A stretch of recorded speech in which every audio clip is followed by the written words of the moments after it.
Welcome to Kenton Teaches. Enjoy the video. In this video, I will show you how to replace your Honda Accord engine air filter.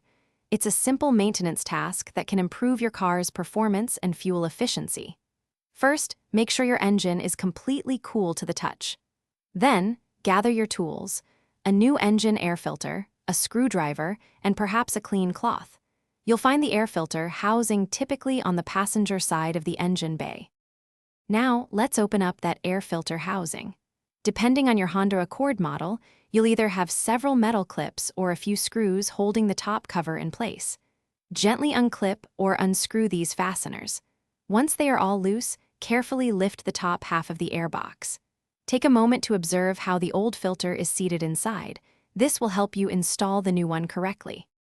With the air box open, you can now easily remove the old engine air filter. Simply lift it out of its compartment. You'll likely notice it's quite dirty, perhaps even filled with leaves or insects. Before installing the new filter, take a moment to inspect the inside of the air box. Use a clean, damp cloth to wipe away any accumulated dirt, dust, or debris to ensure a clean seal for your new filter. It's time to install your brand new engine air filter. Carefully place the new filter into the housing, making sure it sits flush and matches the orientation of the old one. There should be no gaps around the edges. Once the new filter is properly seated, lower the top half of the airbox back into position. Secure all the clips or screws you removed earlier, ensuring a tight seal. You're all done. Thanks for watching. Please subscribe if this video was helpful.